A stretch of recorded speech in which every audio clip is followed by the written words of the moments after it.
Hi, நான் மேகலா.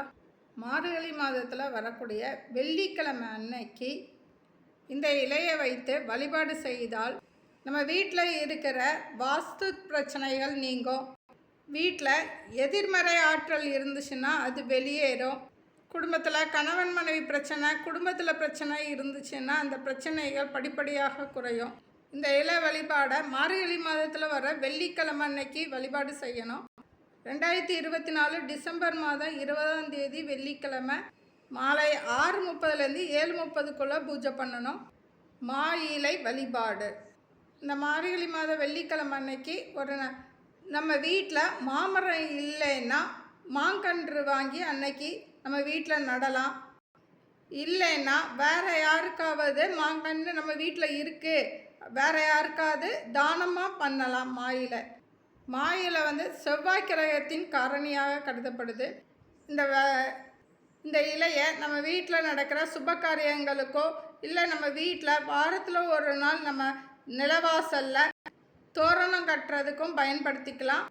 தோரணம் கட்டின மா இலையை தூக்கி போடாமல் இந்த வாரம் வெள்ளிக்கிழமை மாவையில் தோரணம் கட்டியிருந்தால் மறுவாரம் வேறு ஒரு மா இலை தோரணம் கட்டும் பொழுது இந்த இலையை ஓமகுண்டத்தில் வச்சு ஹோமம் வளர்க்கலாம்.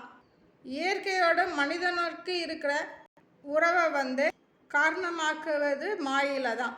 வீட்டில் கலசம் வைக்கும் பொழுது ஒரு தாம்பூல தட்டில் 11 மாயிலை வச்சு அதற்கு மேலே மஞ்சள் பச்சரிசியையும் வச்சு, அதாவது அச்சதை வச்சு அதற்கு மேலே கலச செம்பு வைக்கணும். அந்த கலச செம்புக்குள்ளே தண்ணி, பால் பாதி தண்ணி பாதி ஊற்றணும். பால் காய்ச்சாத பாலாக இருக்கணும்.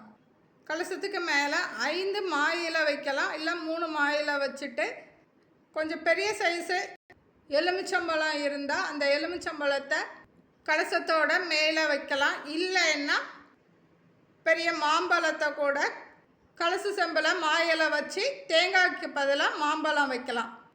வச்சு பூ போட்டு கலசம் தயார் பண்ணி வச்சுட்டு பூஜை முடிஞ்சதுக்கப்புறம் அந்த கலசத்தில் உள்ள பால் கலந்த தீர்த்தத்தை வீடு முழுவதும் தெளிச்சிட்டு வீட்டில் இருக்கிறவங்களுக்கும் தெளிச்சிட்டு கொஞ்சம் குடிக்கிறதுக்கும் கொடுத்துட்டு மீதி இருக்கிறத நம்ம வீட்டில் இருக்கிற மாமரத்தில் அடியிலேயே ஊற்றிடணும். வீட்டில் இருக்கிற ஆஞ்சநேயர் படத்தை எடுத்து அந்த படத்தில் ஆஞ்சநேயரோட வால் ஆரம்பித்ததுல இருந்து வால் முடிகிற இடம் வரைக்கும் 11 இடத்துல சந்தன குங்குமம் வைக்கணும். ஆஞ்சநேயருக்கு அர்ச்சனை பண்ணுறதுக்கு 11 மாயிலை எடுத்து அந்த மாயிலையில் சந்தனத்தால் ஜெய் ஸ்ரீராம்னு எழுதி அந்த 11 மாயிலையை ஆஞ்சநேயருக்கு அர்ச்சனை பண்ணணும். மாயிலை தீபம் ஏற்றணும். தீபம் ஏற்றுறதுக்கு ஒரு தாம்பூலத்தட்டில் 11 மாயிலை வச்சு ஒரு அகல் விளக்கில் வேப்பெண்ணெய் ஊற்றி தாமரத்தண்டு திரி போட்டு தீபம் ஏற்றணும். நெய்வேத்தியமாக மாம்பழமும் தீர்த்தமாக துளசி தீர்த்தம் ஒரு பஞ்சபாத்திரத்தில் எடுத்து வைக்கணும். ஆஞ்சநேயரை மார்கழி மாதம் வெள்ளிக்கிழமை அன்னைக்கு வழிபாடு செய்தால் குடும்பத்தில் இருக்கிற பிரச்சனைகள், எதிர்மறை சிந்தனைகள் எல்லாமே நீங்கி குடும்பத்தில் மகிழ்ச்சி நிலவும். எல்லோருக்கும் ஆஞ்சநேயர் ஆசி கிட்டட்டும். தேங்க்யூ.